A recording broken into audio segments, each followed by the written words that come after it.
నమస్తే welcome to I witness Telugu news. ఇప్పుడు headlines చూద్దాం.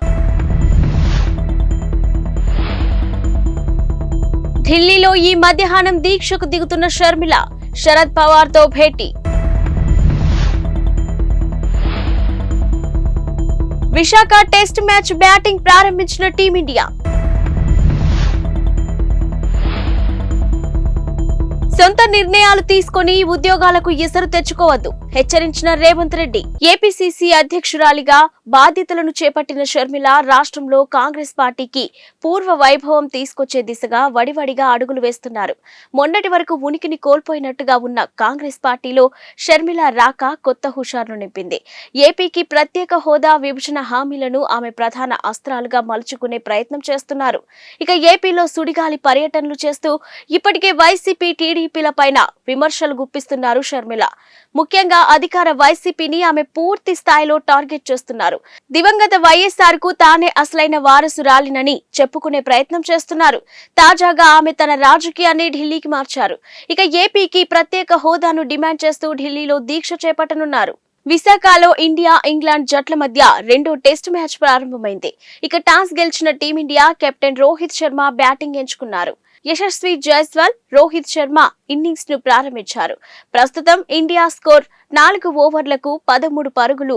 ఇక జైస్వాల్ 9 పరుగులు, రోహిత్ 4 పరుగులతో క్రీజ్ లో ఉన్నారు. ఈ మ్యాచ్ ద్వారా రజత్ పటిదార్ ఆరంగేట్రం చేస్తున్నారు. అయితే సర్ఫరాజ్ కు తుది జట్టులో అవకాశం దక్కలేదు. ప్రజలను ఇబ్బందులకు గురి చేసి ప్రభుత్వానికి చెడ్డ పేరు తెస్తే ఉపేక్షించేది లేదని ముఖ్యమంత్రి రేవంత్ రెడ్డి హెచ్చరించారు.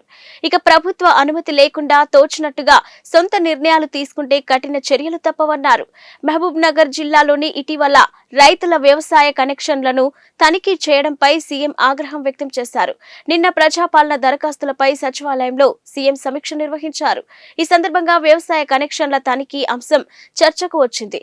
ఇక రైతుల వ్యవసాయ కనెక్షన్లపై సర్వే చేయాలని చెప్పింది ఎవరని, ఆ ఆదేశాలు ఇచ్చింది ఎవరని ట్రాన్స్కో సీఎండీ రిజ్వీని సీఎం ప్రశ్నించారు. అయితే బాధ్యులైన అధికారులపై చర్యలు తీసుకున్నారా అని ఆరా తీశారు. సమీక్షకు హాజరైన డిప్యూటీ సీఎం, విద్యుత్ శాఖ మంత్రి మల్లు భట్టి విక్రమార్క స్పందిస్తూ ఈ విషయం తన దృష్టికి కూడా వచ్చిందన్నారు. ఇక శాఖాపరమైన నిర్ణయం లేకుండానే discom director operations J Srinivas Reddy సొంతగా నిర్ణయాలు, ఆదేశాలు ఇచ్చారని, ఆయన ఆదేశాలతో ఎస్సీ ఎన్ఎస్ఆర్ మూర్తి తనిఖీలు చేశారని తెలిపారు. ఈఎస్ఐ కేసులో మాజీ మంత్రి అచ్చెన్నాయుడుపై దాఖలైన ఛార్జ్ షీట్ ను పరిగణలోకి తీసుకోవడం కుదరదని విజయవాడ ఏసీబీ కోర్టు స్పష్టం చేసింది. ఇక దానిని పరిగణలోకి తీసుకోవాలంటే అవినీతి నిరోధక చట్టం పీసీ యాక్ట్ సెక్షన్ 19 ప్రకారం గవర్నర్ అనుమతి అవసరమని స్పష్టం చేసింది.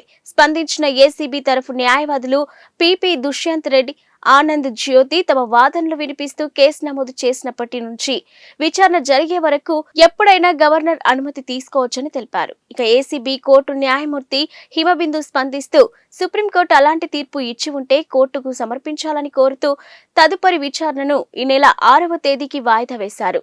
విమానంలో 14 ఏళ్ల బాలిక పక్కన కూర్చొని అసభ్యకర చర్యకు పాల్పడినట్టు ఆరోపణలు ఎదుర్కొంటున్న భారతీయ వైద్యుడికి ఊరట లభించింది. ఇక 2022 నాటి కేసులో కోర్టు బుధవారం డాక్టర్ సుదీప్తా మొహంతీని నిర్దోషిగా ప్రకటిస్తూ తీర్పు వెలువరించింది. ఇక డాక్టర్ సుదీప్తా మొహంతి బోస్టన్లోని Beth Israel Deaconess medical center లో ప్రైమరీ కేర్ వైద్యుడిగా పనిచేస్తున్నారు.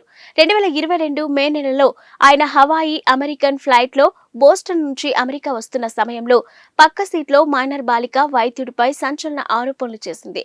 ఒంటిపై దుప్పటి కప్పుకొని అతడు అసభ్యకర చర్యకు పాల్పడినట్టు ఆరోపించింది. దుప్పటి తొలగినప్పుడు అతడి చర్య చూసి తనకు జుగుప్సా కలిగిందని చెప్పుకొచ్చింది. ఇక సుదీప్త పక్కన కూర్చోలేక తాను మరో సీట్కు మారిపోయానని వెల్లడించింది. విమానం దిగాక పోలీసులకు ఫిర్యాదు చేసింది. కాగా కేసు విచారణ కోసం సుదీప్త బెంచ్ ట్రయల్ ను న్యాయమూర్తి విచారణ ఎంచుకున్నారు. ఘోర రోడ్డు ప్రమాదం బారిన పడిన team India wicket keeper batter Rishabh Pant నాటి ఘటనను గుర్తు చేసుకున్నాడు. 26 ఏళ్ల పంత్ డిసెంబర్ 2022లో ఢిల్లీ నుంచి తన సొంత ఊరైన రూర్కి వెళ్తూ ప్రమాదం బారిన పడ్డారు. అతడు ప్రయాణిస్తున్న మెర్సిడెస్ కార్ డివైడర్ ను ఢీకొని మంటల్లో చిక్కుకుంది. స్థానికులు వెంటనే అప్రమత్తం కావడంతో పెను ప్రమాదం నుంచి బయటపడ్డాడు. ఈ ఘటనలో తీవ్రంగా గాయపడిన పంత్ కు పలుమార్లు శస్త్రచికిత్సలు జరిగాయి. ప్రస్తుతం పూర్తిగా కోలుకున్న పంత్ జట్టులో తిరిగి చోటు కోసం ఎదురు చూస్తున్నాడు. ఈ ప్రమాదంపై తాజాగా పంత్ పెదవి విప్పాడు. స్టార్ స్పోర్ట్స్ తో మాట్లాడుతూ ప్రమాదంలో కుడికాలు స్థానభ్రంశం చెందిందని, తర్వాత దానిని యథాస్థానంలో ఉంచాల్సి వచ్చిందని గుర్తు చేసుకున్నాడు. నరాలు దెబ్బతినడం, ఇంకేదైనా తీవ్ర గాయమై ఉంటే కాలు తొలగించాల్సి వచ్చేదని చెప్పడంతో తొలిసారి తాను విపరీతంగా భయపడ్డానని గుర్తు చేసుకున్నాడు. ఆ సమయంలో తన మనసును భయం ఆక్రమించిందని పేర్కొన్నారు. ఆర్బీఐ ఆంక్షలతో ఆందోళనలో ఉన్న పేటీఎం పేమెంట్ బ్యాంక్ కస్టమర్లకు సంస్థ యాజమాన్యం తాజాగా భరోసా కల్పించే ప్రయత్నం చేసింది. కస్టమర్ల డబ్బు తమ వద్ద భద్రంగా ఉందంటూ శుక్రవారం ఓ ప్రకటనను విడుదల చేసింది. ఇక పేటీఎం పేమెంట్ బ్యాంకు నిబంధనలు ఉల్లంఘించినట్టు ఆర్బీఐ గుర్తించిన విషయం తెలిసిందే. ఈ నేపథ్యంలో మార్చి నెల నుంచి కొత్త కస్టమర్లను చేర్చుకోవద్దని పేటీఎం పేమెంట్స్ బ్యాంకును ఆర్బీఐ ఆదేశించింది. నగదు బదిలీ సేవలు, క్రెడిట్ ట్రాన్సాక్షన్స్ ను వాటిని కూడా నిలిపివేయాలని పేర్కొంది. ఇక ఈ నేపథ్యంలో కస్టమర్ల సందేహాలను నివృత్తి చేసేందుకు సంస్థ శుక్రవారం కీలక ప్రకటన చేసింది. ఫిబ్రవరి 29 తర్వాత కస్టమర్లు తమ అకౌంట్లు, వాలెట్లలో డబ్బులు జమ చేసేందుకు అనుమతి ఉండదని పేర్కొంది. మాల్దీవుల ఆర్థిక సాయంలో కోత పెట్టిన భారత్. గతేడాది మాల్దీవులకు అంచనాలకు మించి సాయం చేసిన భారత్ ఈ ఏడాది మాత్రం బడ్జెట్లో కోత పెట్టింది. అయితే దౌత్య వివాదం నేపథ్యంలోనే భారత్ నిర్ణయానికి ప్రాధాన్యం ఏర్పడింది. గతేడాది భారత్ మాల్దీవులకు బడ్జెట్లో 400 కోట్ల సాయం ప్రకటించింది. కానీ ఈ ఏడాది ముగిసే నాటికి అంచనాలకు మించి ఖర్చు చేసింది. కేంద్ర ఆర్థిక మంత్రి నిర్మలా సీతారామన్ ప్రవేశపెట్టిన బడ్జెట్లో ఈ విషయం వెల్లడైంది. ఇక బడ్జెట్లోని సవరించిన అంచనాల ప్రకారం గతేడాది భారత్ 770 కోట్లు మాల్దీవులపై ఖర్చు పెట్టింది. అయితే తాజా మధ్యంతర బడ్జెట్లో మాత్రం కేవలం 600 కోట్లే కేటాయించింది. ఇక గతేడాది అంచనాల కంటే ఇది అధికంగానే ఉన్నా వాస్తవ ఖర్చు కంటే తక్కువగా ఉండటం చర్చనీయాంశంగా మారింది. ఇక దౌత్య వివాదం నేపథ్యంలో భారత్ ఈసారి కేటాయింపుల మేరకు సాయం అందిస్తుందా లేదా తగ్గిస్తుందా అన్నది వేచి చూడాలి. ముంబై మహానగరంలో వరుస బాంబు పేలుళ్లు జరుగుతాయంటూ శుక్రవారం బెదిరింపులు రావడంతో నగర పోలీసులు అప్రమత్తమయ్యారు. హై అలర్ట్ ప్రకటించిన పోలీసులు బెదిరింపుల వెనుక ఉన్నది ఎవరో తేల్చేందుకు రంగంలోకి దిగారు. ఇక నగరంలోని 6 ప్రాంతాల్లో బాంబులు పెట్టినట్టు పోలీసులకు సందేశాలందాయి. అయితే గత నెల 6న కూడా నిందితులు బెదిరింపు ఈమెయిల్లు పంపించారు. ఇక కొలాబా ప్రాంతంలోని ఛత్రపతి శివాజీ వాస్తు సంగ్రహాలయ, వరెల్లీలోని నెహ్రూ సైన్స్ సెంటర్లో బాంబులు అమర్చినట్టు బెదిరింపులు వచ్చాయి. ఇక దీంతో అప్రమత్తమైన ముంబై పోలీసులు బాంబు డిస్పోజల్ స్క్వాడ్, డాగ్ స్క్వాడ్లను ఆయా ప్రాంతాలకు పంపించారు. అయితే అక్కడ ఎటువంటి పేలుడు పదార్థాలు లభించలేదని, ఈ నేపథ్యంలో ఈమెయిల్స్ పంపించిన గుర్తు తెలియని వ్యక్తులపై పోలీసులు కేసు నమోదు చేసి దర్యాప్తు ప్రారంభించారు. తమతో కొంతమంది బీఆర్ఎస్ ఎమ్మెల్యేలు టచ్ లో ఉన్నారని తెలంగాణ ప్రభుత్వ సలహాదారు షబ్బీర్ అలీ అన్నారు. ఇక కామారెడ్డిలో నిర్వహించిన మీడియా సమావేశంలో గురువారం ఆయన మాట్లాడారు. కాంగ్రెస్ ప్రభుత్వం ఉంటుందో పడిపోతుందో అంటూ కేటీఆర్ అహంకారపు మాటలు మాట్లాడుతున్నారని ధ్వజమెత్తారు.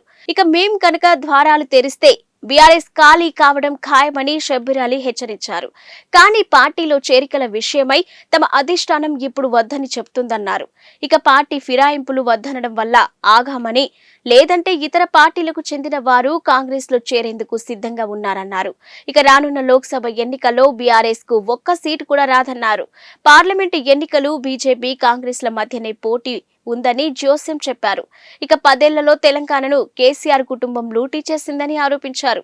తాము అధికారంలోకి వచ్చి 2 నెలలు కూడా కాలేదని, అప్పుడే బీఆర్ఎస్ నేతలు విషం చిమ్ముతున్నారన్నారు. ఇక ఏడాదిలో 2 లక్షల ఉద్యోగాలు ఇప్పిస్తామని షబ్బీర్ అలీ పునరుద్ఘాటించారు.